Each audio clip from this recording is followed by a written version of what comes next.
The projection screen still glowed with my findings when they all stood in unison. 15 executives, their faces contorted with a mixture of anger and disdain, pushed back their chairs simultaneously, as if orchestrated by some unseen conductor.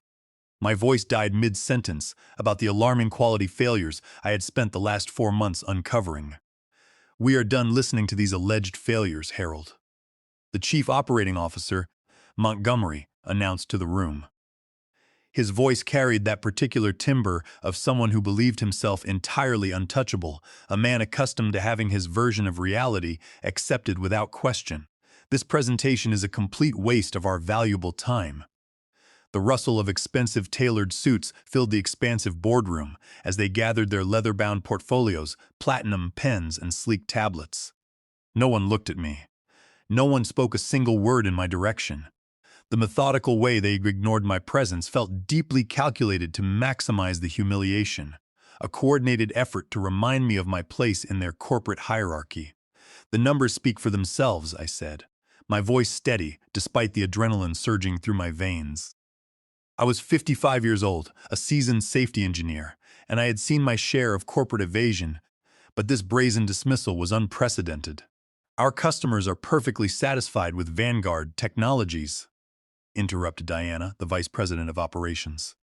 Her smile never wavered, a practiced expression of condescension, as she added, "Perhaps you should carefully consider whether you are truly suited for this level of responsibility within our organization."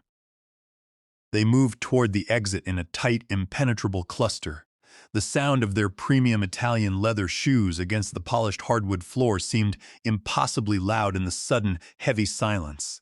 15 executives, the entire leadership team of Vanguard Technologies, walking out while I stood there at the front of the room, my hands still raised toward the glowing data that showed indisputable evidence of their gross negligence. Wallace, the chief financial officer, was the last to leave the room. He paused at the heavy oak doorway, his manicured hand hovering deliberately near the lighting control panel. "Do not bother finishing your little speech, Harold. No one will ever read your report." He flicked the lights off, leaving me standing in semi-darkness, illuminated only by the damning data projected behind me. 45 seconds passed in that dimly lit room. I counted them silently, letting the reality of their arrogant departure wash over me. My heartbeat, which had briefly accelerated, slowed from racing anticipation to something much steadier, something colder and far more resolute. The betrayal of basic human decency and professional ethics crystallized into something incredibly hard, something highly actionable. I had anticipated this exact reaction, had practically counted on it to happen just this way. Their public, coordinated rejection was merely the final confirmation of everything I had suspected for months. I pulled out my mobile device, scrolled through my encrypted contacts to a number I had saved weeks ago, but sincerely hoped I would never need to use. I pressed the call button. When she answered, I spoke a single sentence that would inevitably change the entire trajectory of their lives. "They did exactly what you said they would do," I told Rebecca, the lead investigator at the state regulatory agency. "All 15 of them?" asked the calm, measured voice on the other end of the line. "Every single one, and it is all fully recorded on the servers," I replied. A brief pause hung on the line. "Give me 6 hours," she instructed. I ended the call and sat back in one of the plush executive chairs, staring up at the data still projected on the large screen. The quality failures, the extensive cover-up, the altered structural test results. Everything they desperately wanted to keep hidden from the world. My name is Harold Brooks. Until 4 months ago, I was the Senior Director of Quality Assurance at Vanguard Technologies, one of the nation's premier manufacturers of heavy industrial and medical load-bearing equipment. Our specialized products were utilized in regional hospitals, massive public schools, and secured government facilities nationwide. It was the exact kind of high-grade equipment that people implicitly trusted with their physical safety, without a second thought, assuming that rigorous standards were being met. I was not always the type of person who made powerful, wealthy enemies. Growing up in a gritty, working-class industrial town, I learned early on that large systems often had critical flaws, but personal honesty and integrity always mattered above all else. My father worked 35 grueling years at the local steel manufacturing plant. He would often come home with his hands calloused and his clothes smelling of ozone, sharing quiet stories about corners being cut and urgent safety warnings being deliberately ignored by management. When that plant eventually closed down following a completely preventable industrial accident that cost several men their livelihoods, I made a solemn promise to myself. I vowed that I would never stay silent if human lives were put at risk by corporate greed. Over the decades, my professional reputation in the engineering industry was built entirely on thoroughness, meticulous attention to detail, and an unwavering moral compass. I specialized in fixing broken operational systems without necessarily damaging the companies I was employed by in the past. I was widely known as a professional who found practical solutions, not someone who created unnecessary problems. That was precisely why Vanguard Technologies had actively recruited me away from a comfortable position at a rival firm. My wife, Helen Brooks, had initially been hesitant about the move. "We need someone with your unimpeachable integrity, Harold," the chief operating officer had said during my final interview, his smile appearing remarkably warm and convincing at the time. Minor, unavoidable inefficiencies have slowly crept into our manufacturing processes over the years. We just need a fresh pair of eyes, someone to help us streamline our safety checks. That is all we require. I had believed him, a mistake I would not make again. The problems at Vanguard Technologies became glaringly obvious within my first few weeks on the job. My predecessor, a meticulous engineer named Julian, had departed the company quite suddenly. Severe health issues, the Human Resource Department claimed whenever I inquired. However, his former team seemed oddly reluctant, almost fearful, to discuss him or his legacy. When I specifically asked about his previous documentation and testing logs, I received vague, evasive responses about his supposedly unique filing system that had not been properly transferred or backed up before his hasty departure.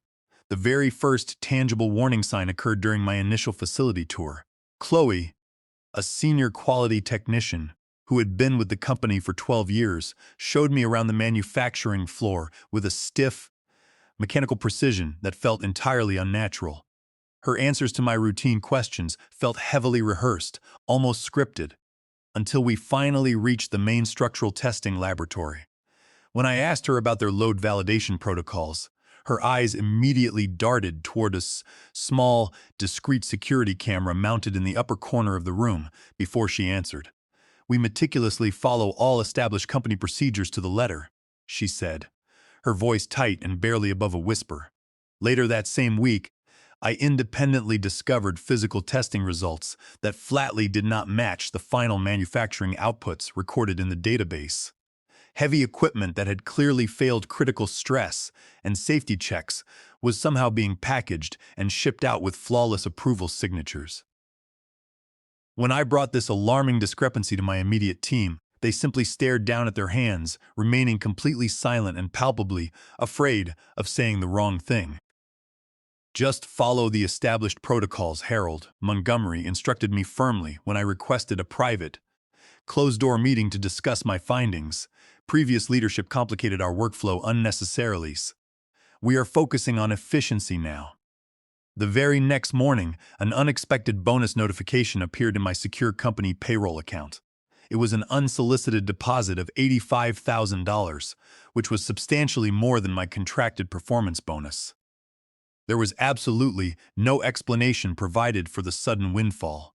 Recognizing it for the bribe it clearly was, I formally declined the bonus through the banking portal and quietly accelerated my internal investigation.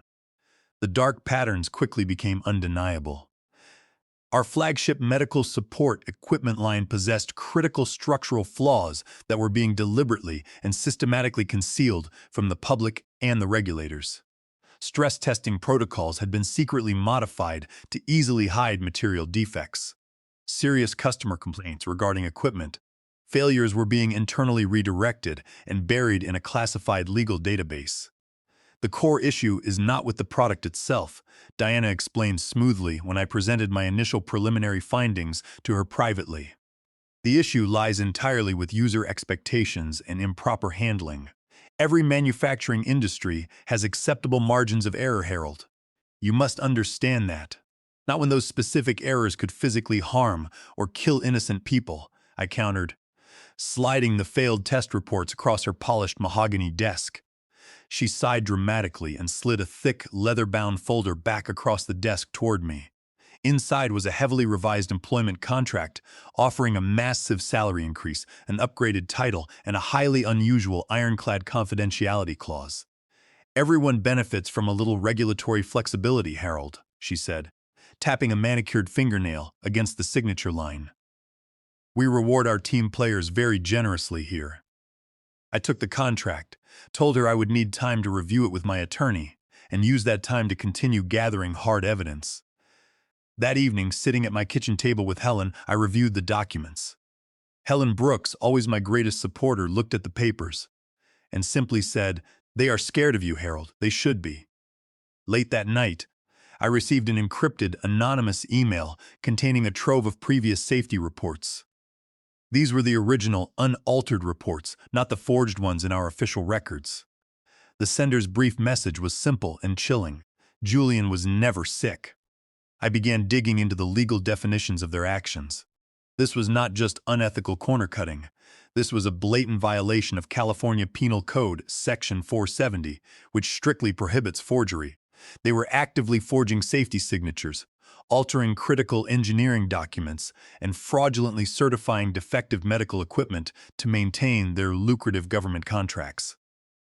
Armed with this knowledge, I set up a silent, localized recording system in my office, legally permissible as I was documenting active criminal fraud.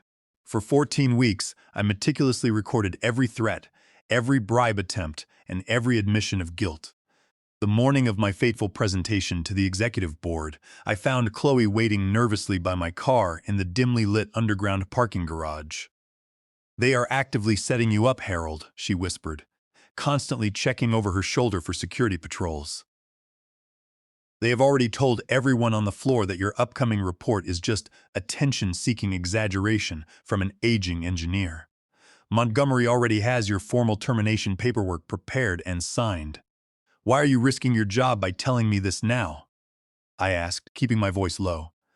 "Because Julian tried to do the exact right thing too," she replied, her voice cracking slightly with emotion. "He did not deserve what they did to him." She walked away quickly before I could ask any further questions, but something in her tired eyes, the exact same haunted, trapped look I had seen in my entire engineering team, completely solidified my ultimate decision. I made one crucial last-minute modification to my slide presentation before walking into the boardroom. I deliberately removed the one slide that contained the most damning, irrefutable evidence of the California Penal Code Section 470 forgery violations, choosing to save it for a much more devastating purpose. After the 15 executives arrogantly abandoned the boardroom, I remained seated alone in the semi-darkness for a long moment, gathering my thoughts in my encrypted files. The call I had just made was not to a sensationalist journalist or a high-priced corporate lawyer. It was to Rebecca, the lead investigator at the state regulatory agency, overseeing our specific industrial sector. She was a determined official who had been quietly, methodically building a peripheral case against Vanguard Technologies for several months before I ever contacted the agency. "I have just sent you everything from today's session," I told Rebecca over the secure line. The staged walkout happened almost exactly as we had predicted it would. "And did they make those specific comments about the Chicago structural failure incident on the permanent record?" Her voice was measured, deeply professional, but I could hear the underlying tension of anticipation. "Yes, they did," I confirmed. "Wallace specifically mentioned handling this situation exactly like Chicago when we were openly discussing the suppressed not and forged incident reports." "Perfect," Rebecca replied, the sound of rapid keyboard clicking echoing in the background. "That definitively connects the final dots we needed for the warrants. Stay exactly where you are for now. Act completely normal if anyone returns to the room." I gathered my presentation materials slowly and methodically. The profound humiliation that they had intended to crush my spirit had instead hardened into something incredibly dangerous to them. Absolute certainty. For 14 long weeks, I had been painstakingly building an airtight criminal case while they foolishly thought they were breaking me down and buying my silence. The very first time I had contacted Rebecca was not a planned maneuver. I had uncovered her name buried deep within a cache of correspondence my predecessor, Julian, had desperately hidden in a nested, encrypted folder on a secondary server. Julian had not left Vanguard Technologies due to failing health. He had been systematically documenting the exact same forgery issues I had later discovered.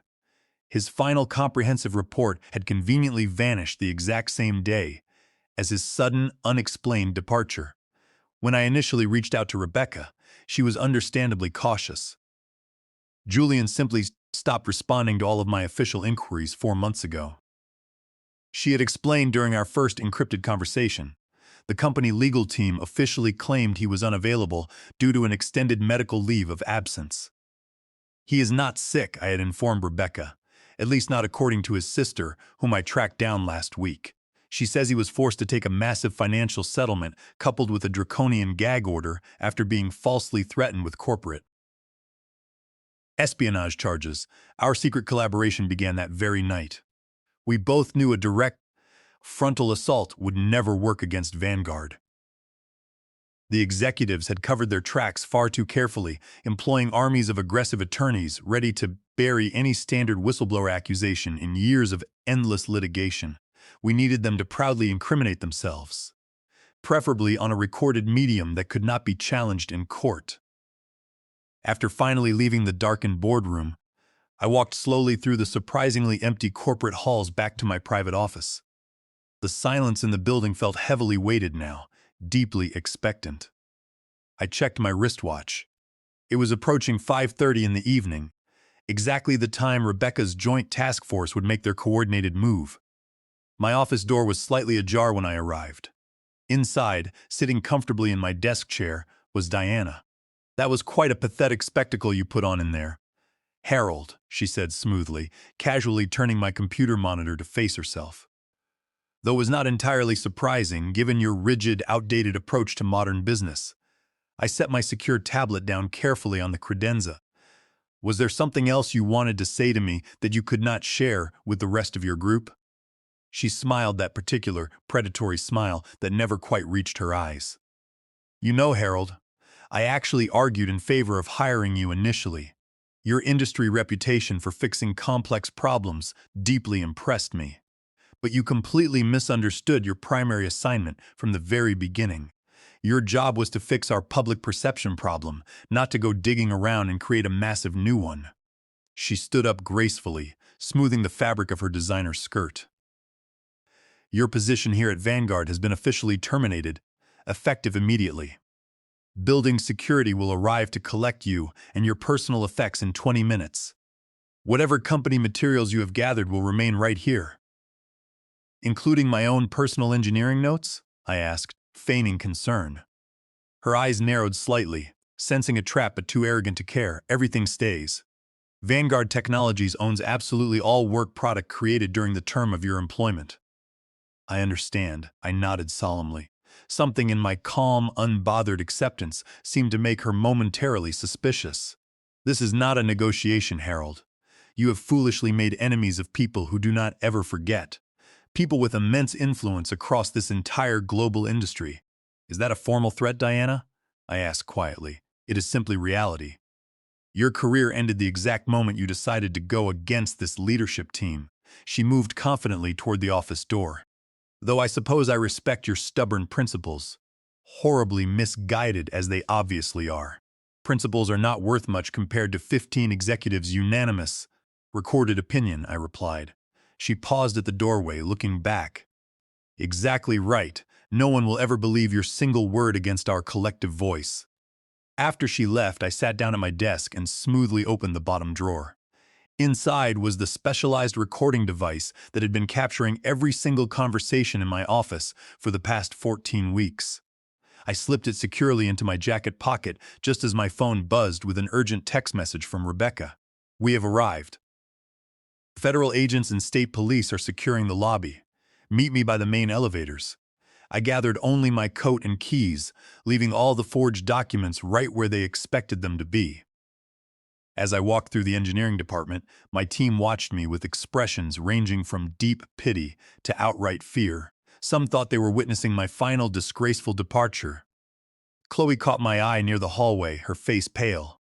"Sometimes," I whispered as I passed her, "you just have to let arrogant people believe they have entirely won before they realize they have completely lost." The main lobby was a scene of carefully controlled chaos. Uniformed officers were securing every exit, while federal agents in dark windbreakers moved with absolute precision. Rebecca stood near the reception desk, her federal badge prominently displayed, handing a thick stack of search warrants to a severely panicked security director. The raid had begun. Montgomery emerged from an elevator, his face turning an angry shade of crimson as he began shouting demands at an agent. When he saw me standing calmly next to Rebecca, the color drained entirely from his face. Within an hour, all 15 executives, including Diana and Wallace, had been isolated in separate conference rooms, their phones confiscated, their empire of forgery crumbling around them. The following morning arrived with that sharp, surreal brightness that always seems to follow life-altering events. I woke early in my home, the quiet comfort of the house a stark contrast to the corporate warfare of the previous day. Helen Brooks poured me a cup of dark coffee, her expression a mix of pride and lingering tension. "Today is the day," she said softly, handing me the warm mug. "You built this case perfectly, Harold. Now you finish it." I dressed methodically, a charcoal gray suit, a crisp white shirt, a simple tie. Today was absolutely not about making a flashy impression. It was entirely about watching long overdue accountability unfold in real time. Sleep had largely evaded me the night before, but the surging adrenaline provided a perfect, crystal-clear mental focus. 14 weeks of careful documentation, strategic alliances with regulatory bodies, and deliberate, painful patience were about to culminate in this unprecedented emergency board meeting. When I arrived, the Vanguard Technologies corporate headquarters looked profoundly different in the early morning light. It appeared vulnerable, stripped of its usual intimidating aura. Security presence had been massively increased, with unfamiliar, stern-faced guards rigorously checking identification badges at every single entrance. Several local news vans were already parked at the outer perimeter of the property, held back by temporary metal barricades and police tape. A woman I did not immediately recognize greeted me at the executive entrance. "I am Zoe, the personal assistant to the board chair. You are expected upstairs immediately, Mr. Brooks." The executive floor was eerily, oppressively quiet.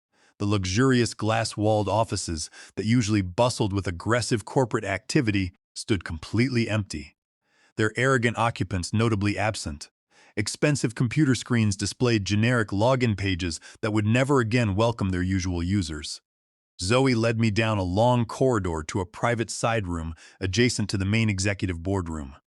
Through a partially open door, I could clearly see a large group of people gathering. There were somber faces, urgent panicked whispers, and crystal water glasses that no one dared to touch. "Please wait right here," Zoe instructed quietly. "The board chair will call you in when they are fully ready to proceed." Alone in the small room, I checked my secure phone. A new message from Rebecca glowed on the screen. "Second phase is proceeding right now. 11 search warrants are being executed simultaneously at their private residences." I smiled grimly. The timing was absolutely perfect. From inside the main boardroom, the voices gradually grew louder. Someone was angrily demanding immediate answers. Another voice was loudly insisting on securing external legal representation. Then, a third voice, firm and commanding, effortlessly cut through the rising chaos. "This emergency meeting will now come to order," announced Winston, the veteran chairman of the board. "We are currently facing unprecedented federal allegations that require our immediate, decisive action." The heavy oak door swung open. Winston, an imposing man with silver hair and deeply calculating eyes, nodded solemnly in my direction. "Please join us at the table, Harold." The expansive boardroom contained 28 people in total.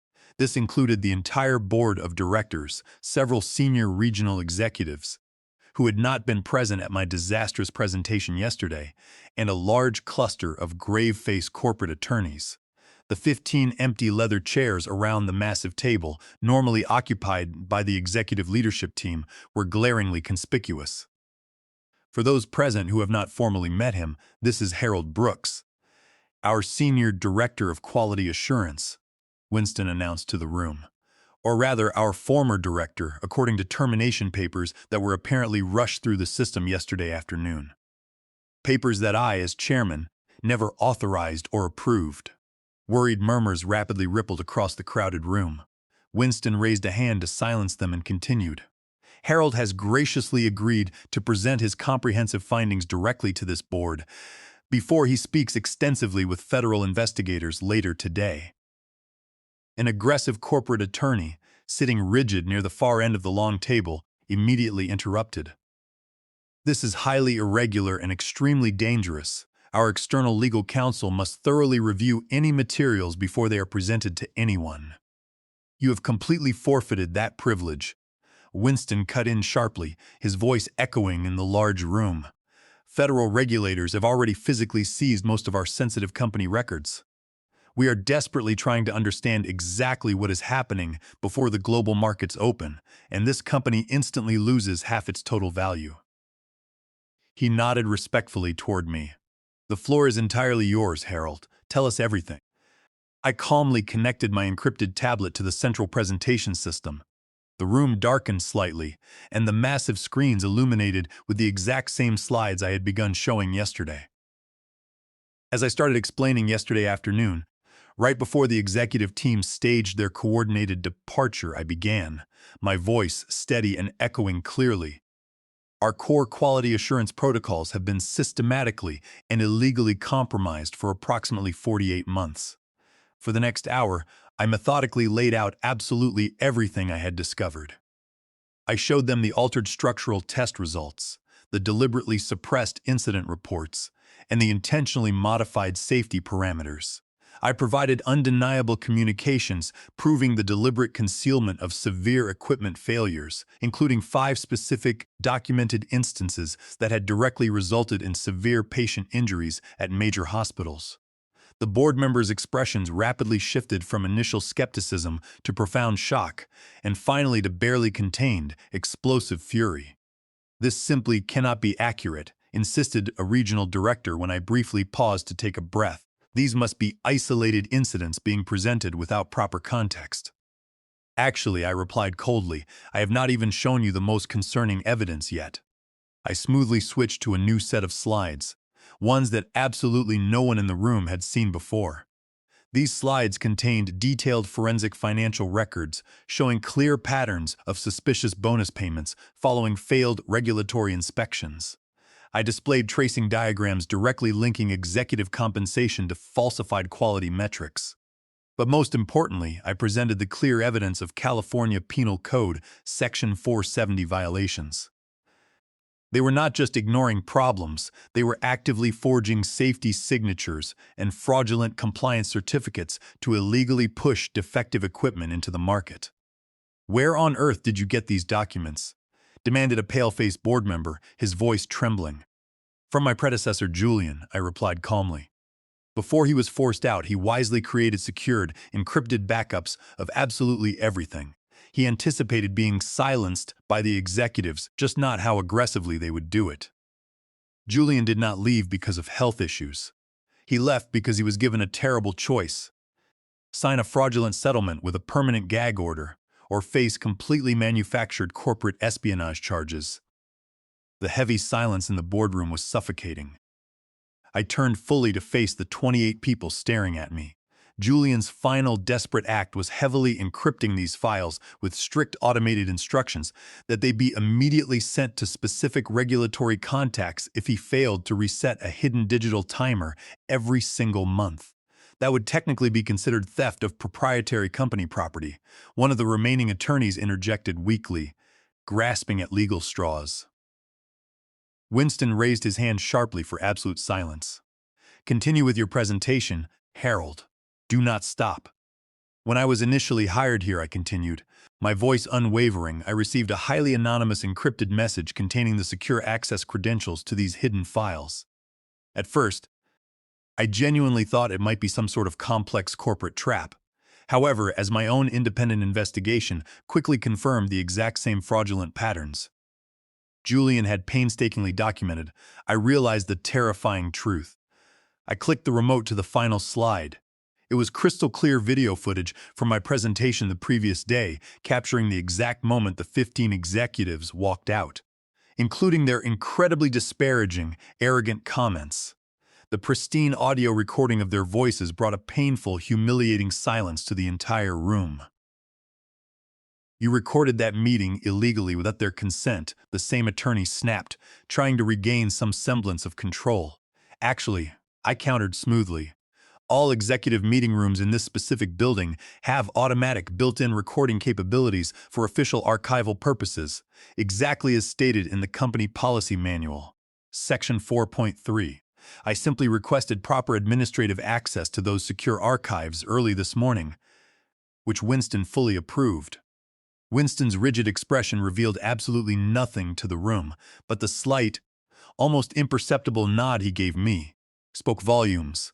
He had been meticulous in following proper corporate channels, ensuring he gave the corrupt executives absolutely no technical legal violations to use against us in court. As we speak here this morning, I continued, letting the weight of the words settle over them, federal agents are actively executing search warrants at 11 executives' private homes. They are specifically looking for hidden communications regarding the forged safety certificates. The ones where catastrophic equipment failures in hospital operating rooms were falsely blamed on user error, despite extensive internal documentation proving otherwise. The color rapidly drained from several more faces around the massive table. How do you possibly know all of this, Harold? A board member whispered in horror. I tilted my head slightly, looking at them with a mixture of pity and resolve, because I was specifically hired to discover exactly these types of structural issues. The fact that your executive team violently tried to prevent me from doing my job does not mean I ever stopped doing it. For the next several hours, the emergency meeting entirely devolved into frantic crisis management. Highly expensive external counsel was called in, desperate press statements were hastily drafted, and panicked market analysts were contacted to brace for the impact. Through all the chaos, I sat quietly in my chair, calmly watching their perfectly constructed corporate world collapse in slow motion. By noon, trading of Vanguard Technologies stock had been temporarily suspended by the exchange. By 2 in the afternoon, when trading resumed, the stock plummeted a staggering 60%. By 4 o'clock, federal prosecutors formally announced preliminary criminal charges against Montgomery, Diana, Wallace, and 8 other executives, citing massive violations of California Penal Code Section 470 among other severe federal charges. As the exhausting day finally wound down, Winston asked me to stay behind in the boardroom, after all the others had frantically left. You have been carefully planning this exact scenario for months, Harold, he said, once we were completely alone in the massive room. It was a statement of fact, not a question. From the 3rd week of my employment here, I confirmed quietly. Once I fully understood the massive scale of the forgery and corruption, I had only 2 choices.